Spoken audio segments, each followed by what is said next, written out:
レムリアとどうやって調和していけばいいのか、どうやって生かしていけばいいかっていうのかな、なんかそういう指針になるようなことをなんかもらいたいな。すべてが愛でこう結びついて意思の疎通をしながらっていう世界だったんですよね。その、レムリアをこう下ろすこともできちゃうんですよね。これからは、だからこういう神様とかレムリアとか、宇宙とか全部がやっぱ調和し合ってやっていくんだと思うんですけど、日本にはいろんなレムリアから来たそういった神々、他にもいるんですか？すべての命を愛おしみ尽くしに協力し合って生きていく。それこそがレムリアの世界観であるのです。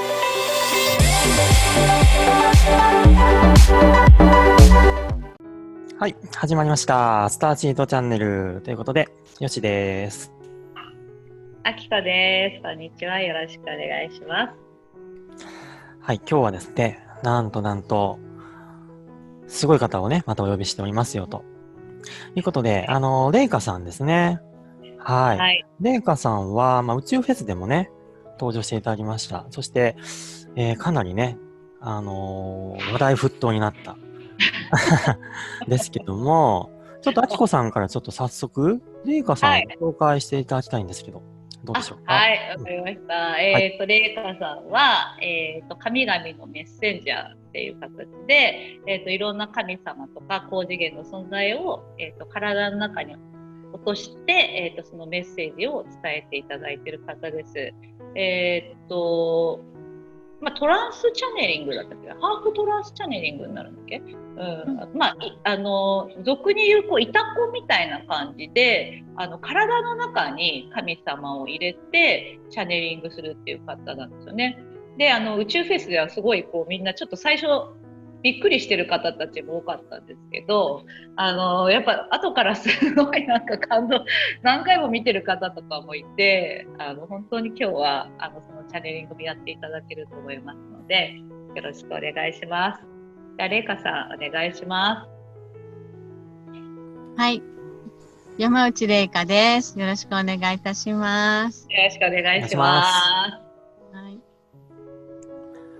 レイカさんはあれですよね、早速なんですけど、はい、レムリアのね、なんか前回その宇宙フェスではね、なかったんですけど、レムリアのエネルギーを下ろしていくみたいな、そういうこともできちゃうんですよね、確かね。はい、そうですね。はい。ちょっとその辺のお話からまずちょっとお聞きしていこうかと思うんですけど、はい。どうですか？レムリアになんかもともといたんですかね？そうですね。レムリアの過去世、自分のいた時のこととかっていうのを思い出したっていうのはありますよね。沈む時が一番最初のきっかけだったんですけど、その後に、やっぱりレムリアでも何回か転生をしていて、で、緑の女王っていうのを務めていたこととかっていうのも思い出して、その緑の女王っていうのはどういう女王なんですか？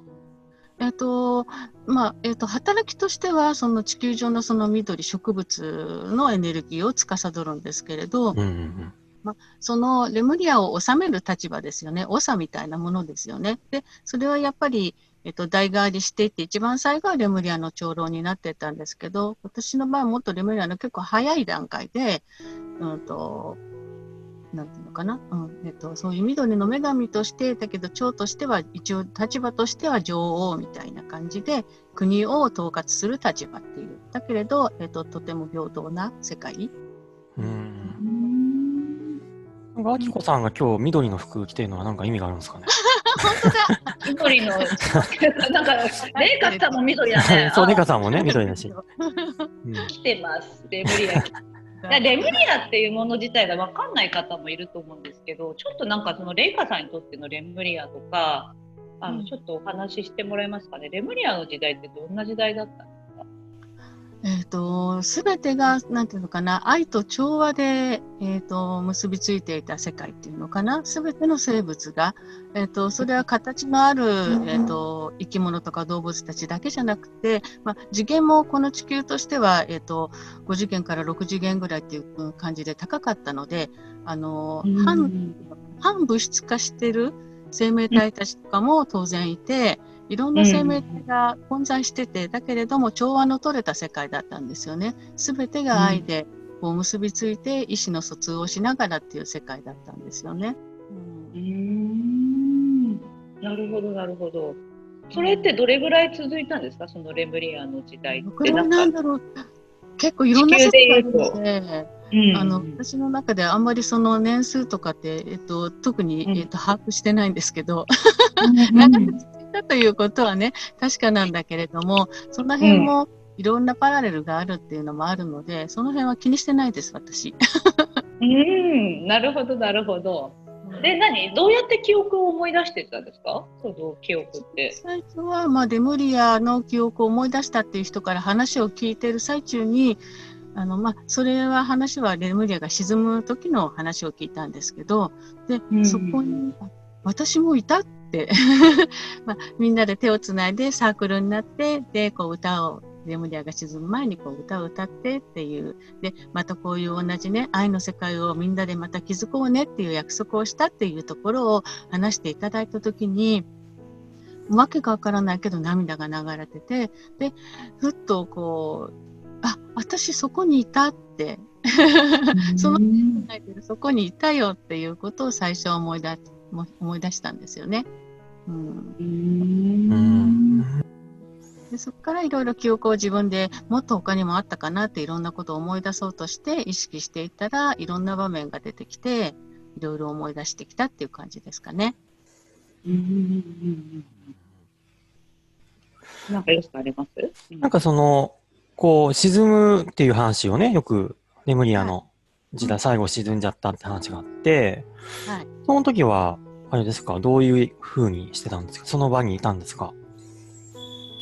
私はその時は本当に普通の15、6歳ぐらいの女の子で、なんて言うんでしょう、新刊見習いみたいな感じの普通ので、ただそこにいて何をするっていうわけではなく、もう沈んでいくのに任せるしかなかったんですけれど、多少ちょっと泳げたんで、海の方に泳いでいって、その沈んでいくのを海から眺めていたっていうのを、思い出しました。そっか。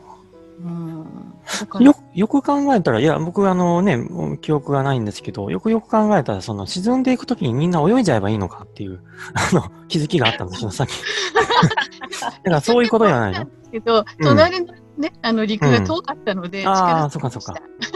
力尽きちゃうんだ、やっぱり。そっか。なんだっけ、人間じゃなんていうのかな、人形とか、そういうマペルさんとかだと、それはやっぱりね、泳いでいけばいいことなので、そこから生き残った方たちもいるわけですよね。全部わけじゃなくて、先に逃げた者たちもいて、でもその先に逃げた方たちっていうのは、またレムリアを再興するために先に、そういう力のある方たちが先に逃げるというよりは、苦渋の選択なんですけれど。その逃げた人たちっていうのは、先に逃げたことによって助かったってことですか？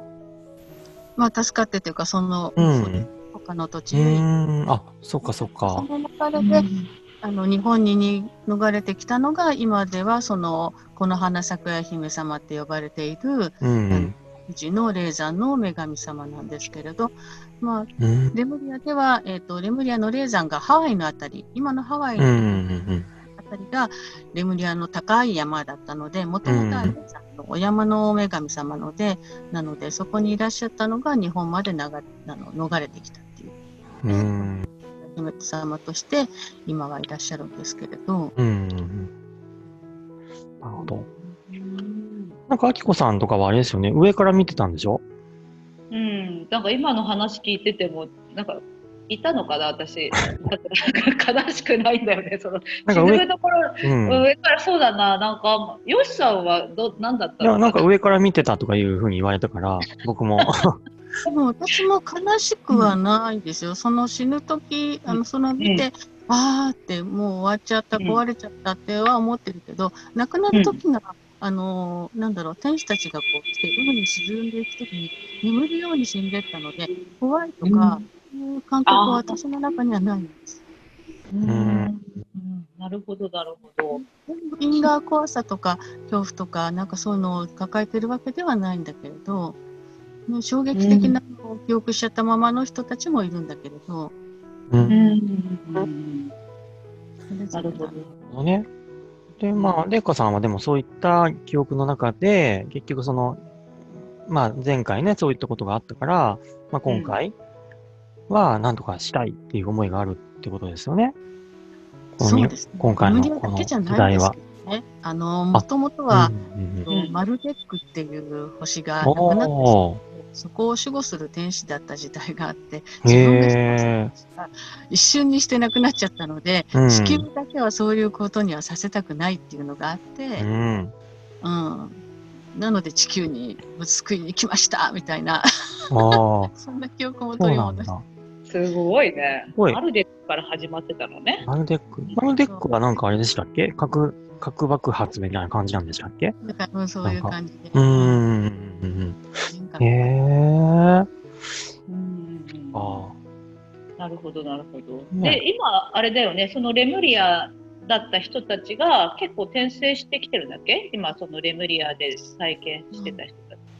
そうですね。で、日本に特に多いですよね。特に集まってると思うんだけれど。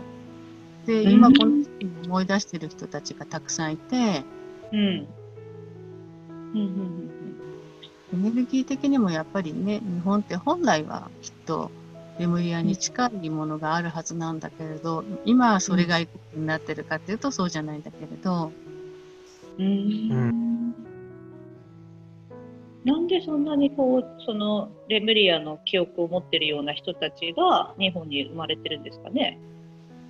やっぱり今なんで日本がその世界の中心でそういうスピリチュアルというか、そのアセンションに向けての中心になってるかっていうと、それが日本の神様に関わりがあって、日本の神様っていうのはもう随分と昔から、みんなでもともとはその古事記とかに言われるようにいろいろね、ごちゃごちゃ争いが、まあそれが全てが本当かっていうと、ちょっと人がね、変えてるところもあるんだけれども、でもそういう時代があったのは事実であって、で、その反省をもとに平和の世を築いているんですよね、今は。すべて、八百万なんでいろんな方たちがいるわけです。神様って言っても宇宙から来た者たちもいれば、いろんな精霊さんたちもいるし、その土地にも働いたものとか、いろんな方々、まあ亡くなった方も入ってますけど、で、そういうのを全部、あと海外から来た方が亡くなったじゃないや。いろんな存在たちも全部ひっくるめて、八百万の神ですよね。全部受け入れていくっていうお国柄といった、そういう神々の世界なので、それを調和に保っていくのは、平和的に保つっていうのはやっぱり話し合いで全てを解決する、って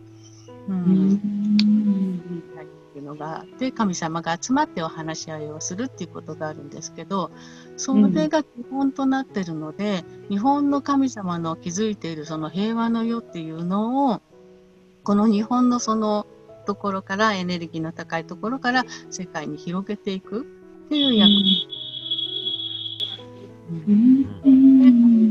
割、平和な世界、を成していく、世を作っていくっていう、ですよね。で今回はね、まあ、日本のそういったね、神々っていうのを、まあ、このスターシードのね、このチャンネルもそうだし、スターシードの活動も、なんかこう、世界にね、どんどんやりたいなって前からね、あきこさんとも話してたんですけど、まあ、今回そういった意味で、スターシードっていう配信もそうだし、日本の神様を、まあ、世界にこう、どんどん紹介していくじゃないけど、なんかね、っていうのも一つ、いいなっていうので、まあ、今回ね、お話をお聞きしたいっていうのがありましたと。で、あと、まあ、それもね、後ほどやっていただきたいんですけど、さっきちょっとレムリアのね、話があったんで、レムリアをこう下ろすこともできちゃうんですよね。はい。レムリアの方いろいろいらっしゃるので。ねえ。どうですか、あきこさん、なんか。ぜひ、お願いしたいですね。ね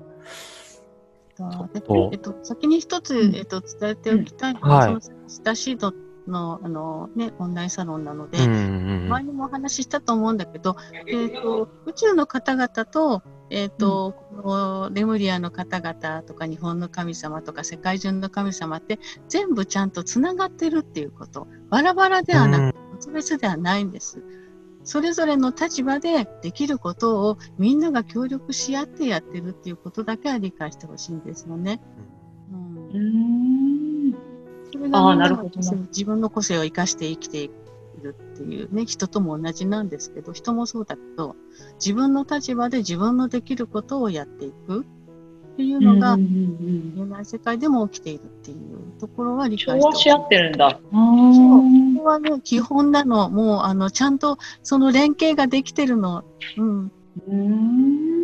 つながってるんですね。してないの。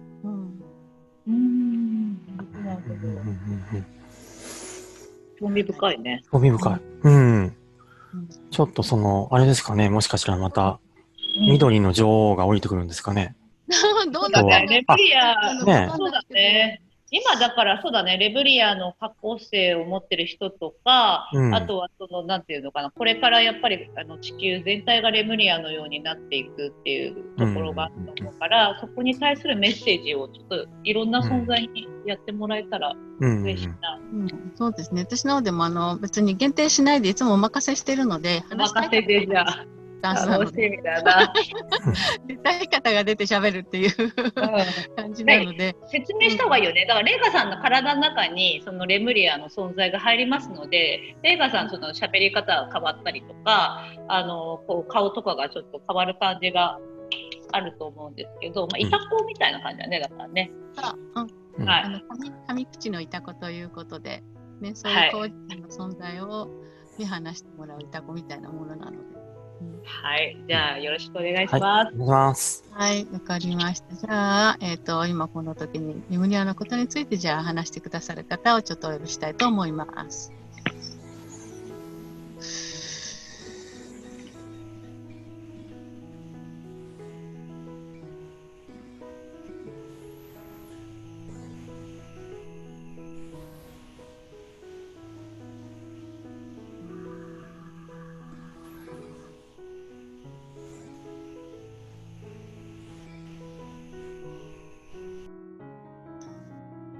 レムリアは美しい。それは美しい世界でした。今この地球上で本当に美しい場所がまだわずかながら残っていますが、それが全てであったのです。人々だけではなく、全ての生き物が仲良く暮らしている世界でした。あなた方にとっては夢のような、楽園のような世界であったと思います。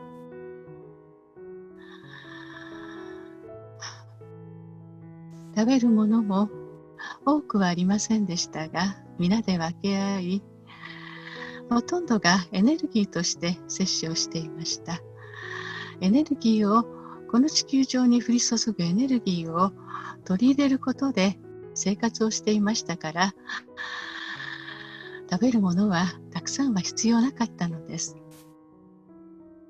ですから、食べるために生き物を殺す必要もありませんでした。生き物はすべて私たちの仲間でした。そのような世界が広がっていたのです。それは長く続きましたが、永遠に続いたわけではありませんでした。悲しい別れもありました。深く深くその記憶を留めている者もいたでしょう。ですが、またその世界を築こうということで、すべてが動き出しています。この地球だけでなく、大いなる宇宙の者たちもすべて協力してくださっています。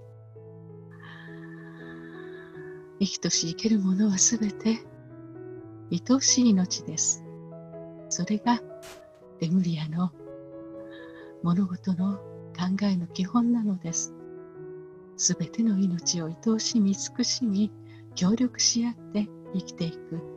それこそがレムリアの世界観であるのです。その世界を再び築こうとしているのです。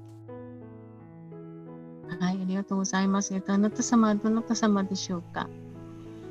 私はレムリアの女神、海の女神、海を辿っています。海の女神。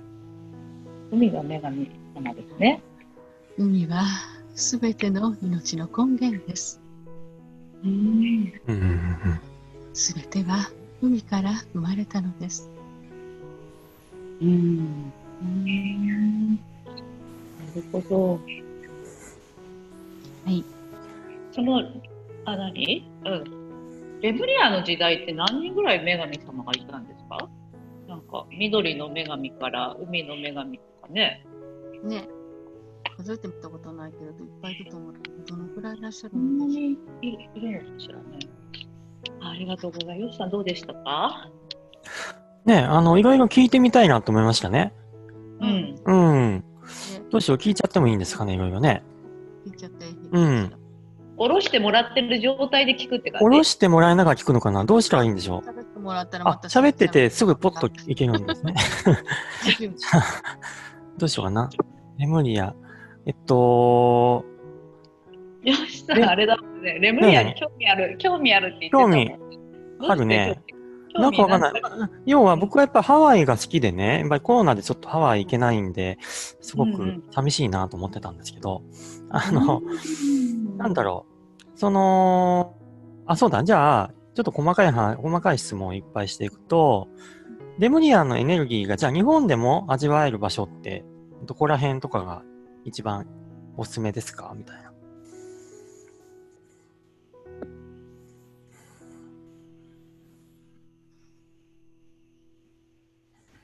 暖かな海があなた方にとっては懐かしさを感じる場所となるでしょう。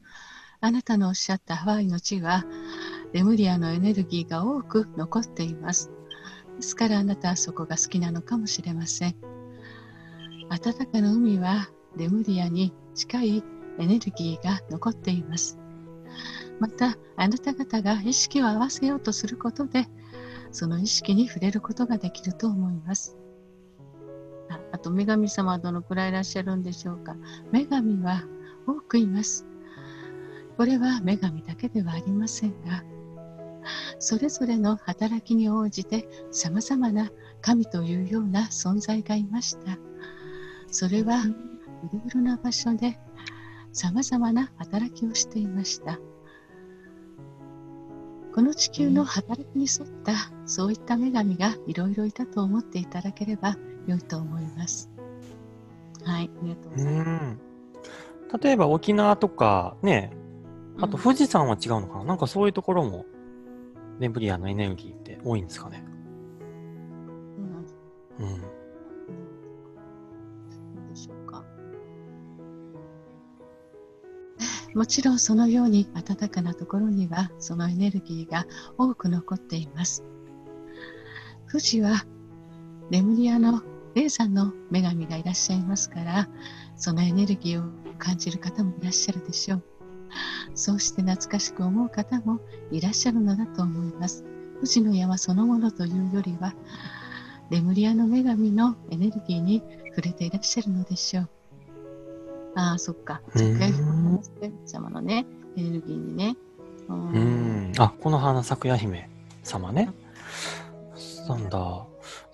この花咲夜姫さんっていうのは一体何者なんですか？私よりも本人に出ても。すみません。僕はあんまり知らないからいっぱい質問しちゃいますよ。すみません。はい。じゃあ、お願いします。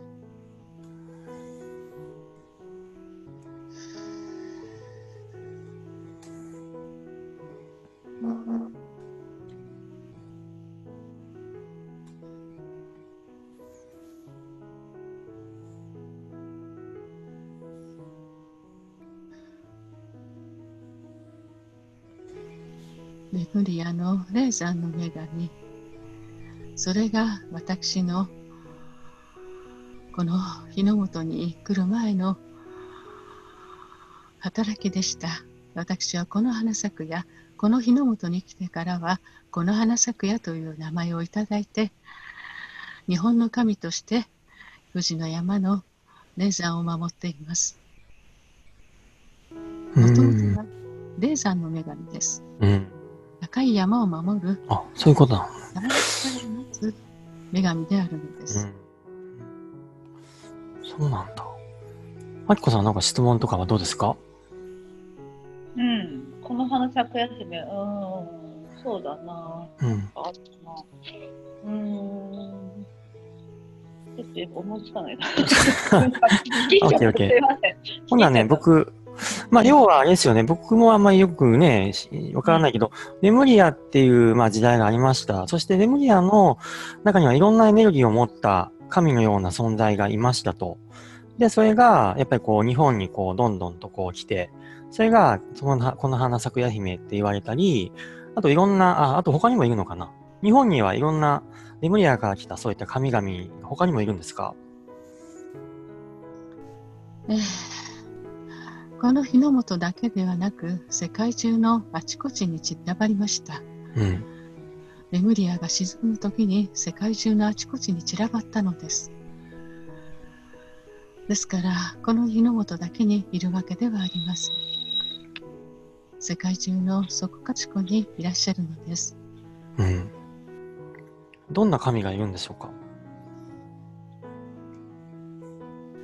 水の神や風の神、土の神、この地球の自然に沿った神々です。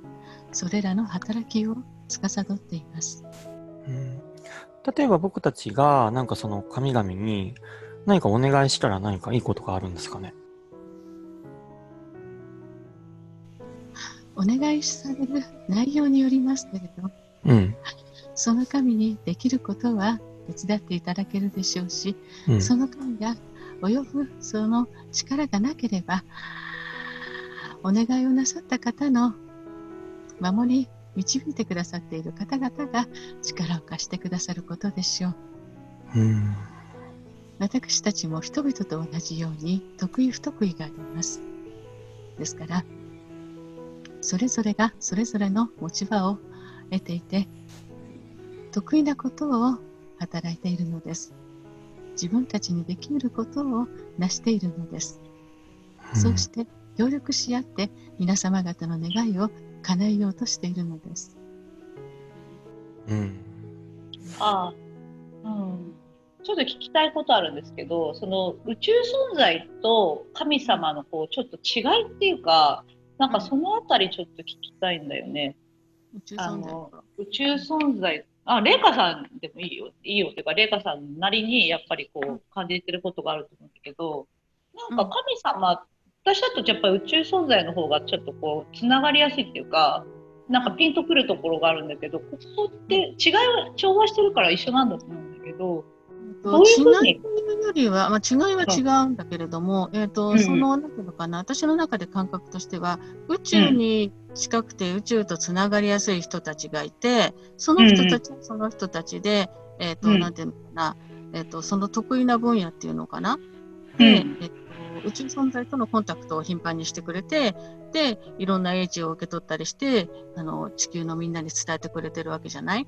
で、ただ、なんていうのかな、この地球で3次元がっつりに生きてる人たちには、その話って伝わりづらい。ちょっと理解がしづらい部分があって、で、逆に私なんかはどちらかというと、宇宙とももちろん宇宙存在ともつながることはできるんだけれども、どっちかというとその3次元にいながらちょっとスピリチュアリティに目覚めてきた人たち、あるいは、これからそういう働きをしていく側の人たち、まだそっちに踏み込んでない人たちを、なんていう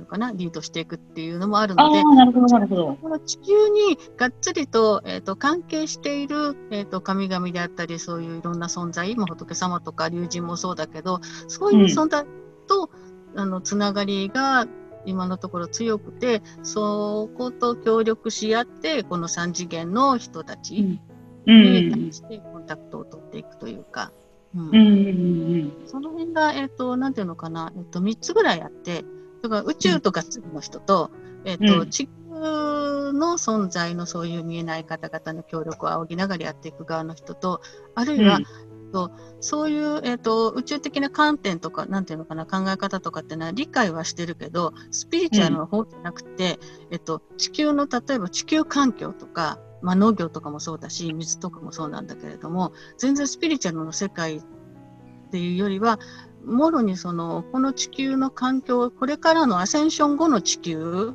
を保っていくための働きをしている人たちっていうのもいるのね。がっつりこの地球のためにっていう。全部でもそれはそれぞれの働きであって、別に分離してるわけではなくて、それぞれに働くことによって調和している感じなんだよね。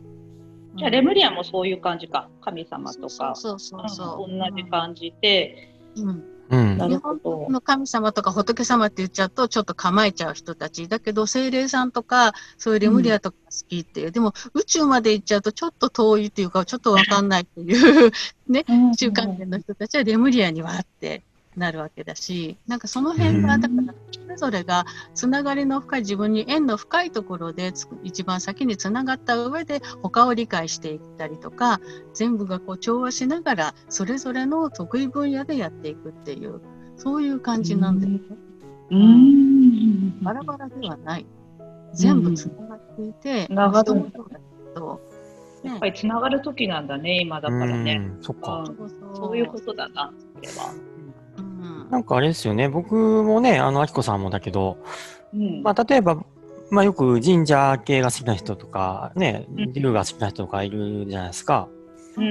僕はあんまりそこよりもやっぱ宇宙系は興味あるけど、みたいな。神社は特にそこまでハマらなかったなとかね、あるわけですけど、それやっぱり人それぞれやっぱりそういうのがあるわけね。そっかそっか。よしさんなんかはそうやって宇宙とがっつりつながって理解していながら、仕事としては普通の3次元の何と関わりもあってがっつり仕事としてやっていくじゃないですか。両方つないでるわけですよね。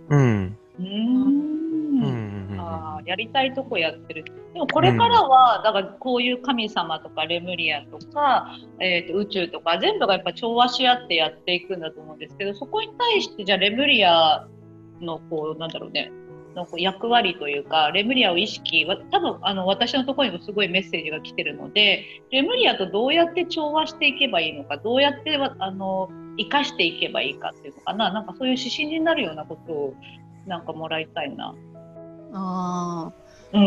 してね。待ってね、じゃあ、そのことについて、詳しく話せる方にお話しいただけますでしょうか。現実としてこうなんていうの、生かす方法、なんかどういうふうにレムリアを意識したりすればいいかとか、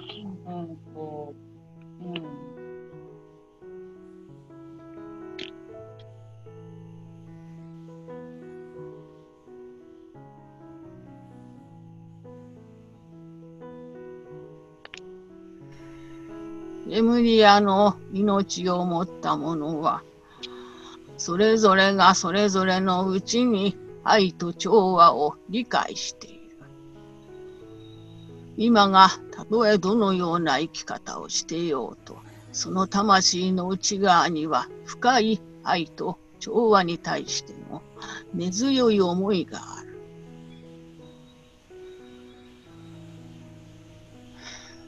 その思いを伝えていくこと。これは多くのものに伝えるわけでなくてよい。一人一人が自分の家族や仕事場であったり、さまざまな者たちに伝えられる範囲でよい。その愛と調和の成り立つ世界、それを伝えていくこと。そういった世界を築くことが可能であるということ。すでにあったものであるのだから、それらを改めて築くことができないわけではない。今の世界にその愛と調和にそぐわないものがあれば、それを変えていけばよい。その世界観を知っている者は、それらのことがわかるはず。何を変えればよいのか。どこがどう間違ってしまったのか。そういったことを知っている。それを伝えていくこと。一人一人が自覚を持って伝えていくこと。そうすることで、これまでそのような世界観を理解していなかったものにも伝えることができる。美しき世は作り出すことは可能であるのだ。その可能性を知ってほしい。どなた様でしょうか。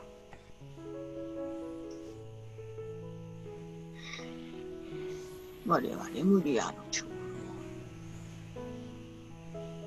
レムリア最後の長老。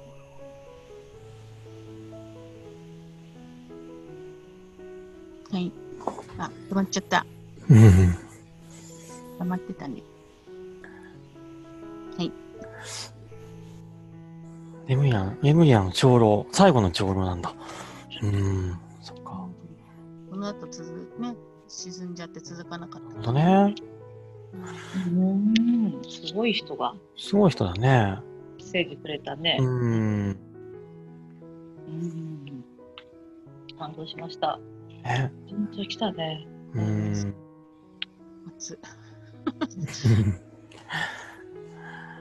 じゃあなんか、どうしよう。なんかやっぱりこう見てる人のね、まあ、なんだろう。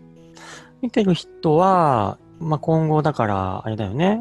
そういった、まあレムリア時代の英知なのか、まあ生き方なのか、そういったことをもとに、まあこれからの世界を作っていく。で、具体的にどうしたらいいのか。で、悩みもいろいろあるよ、みたいな、いろいろね、ある中で、やっぱりなんかメッセージをちょっともらいたいかな。どうしましょう、あきこさん。そんな感じします？どうします？レムリアの誰かからの、この視聴者に向けた、なんかメッセージもう一つぐらいもらえます？ああ、そうだね。今のでも結構入ってたけど。まあ、そうだね。それでいいかな。でも見てる方に本当に向けたってどうですかね、レバさん。なんか降りてきますかね。見てる方たち、結構ライトワーカーも多いですからね。本当にこう。ない方でもいらっしゃるからね。ライトワーカーのいろんな方がいらっしゃるから、そういった方のメッセージを聞いてみましょうね。はい、じゃあお願いします。どんだったでも構いませんので、お願いします。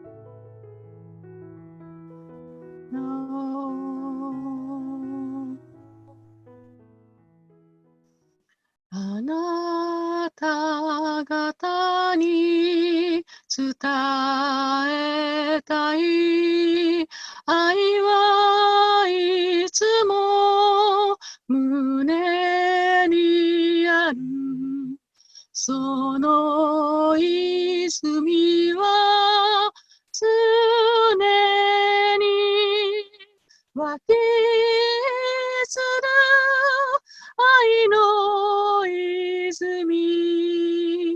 そっとことに触れてみて、その愛を忘れず生きてく。一人一人忘れずに、あなた方の光が愛。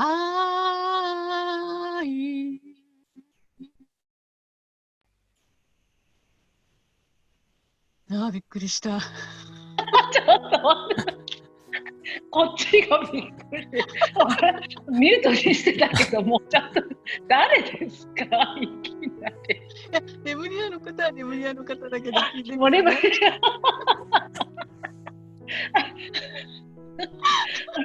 もう全部の答えが、もう全部の。今歌った歌二度と歌えないからね。あ、そうなの？これは何？この歌はなんかすごい誰かの歌じゃないの？これは。じゃない。すごいね、すごい歌が降りてきたね。もうこれが答え。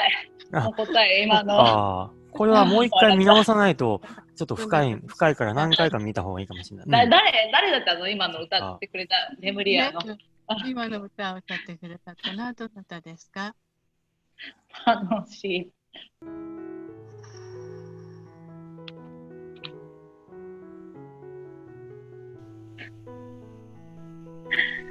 レムリアでは歌で人々がつながり、言葉や気持ちを伝えていました。私は歌の精霊。歌は力を秘めています。強い力を秘めています。歌を大切になさってください。はい、ありがとうございます。わー、すごい。来てるよ。やっぱり私のとこも歌とか来てる。今だから結構ヨシさんもね、さっき、そう歌とか音楽とかのやっぱり時代来てるから、今歌ってくれたんだね。レムリアのエネルギーが強いのかもしれないね。だからこうみんな歌とか音楽とかさ、今そっちの方来てるもんね。そうなんだね。私ももともと歌をやってたしね、若い時。なんかさ、何でもやってんだ。すごいな。はい。あ、でもね。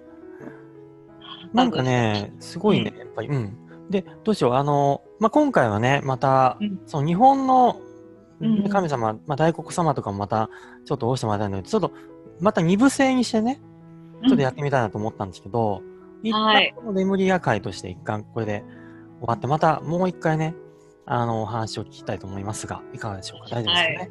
はい、わかりました。じゃあ、一旦これで、では終わってしまいましょうかね。で、次回は、あれですかね、大黒様とか出てくれちゃった。日本の神様、日本の神様、よろしいでしょうか？お願いできますか？神々シリーズをね、ちょっとお願いしてみましょうかと思います。はい。はい。では、一旦これね、また次回をお楽しみください。それでは、ではでは。ではでは、ありがとうございました。歌がすごいね、さっきの。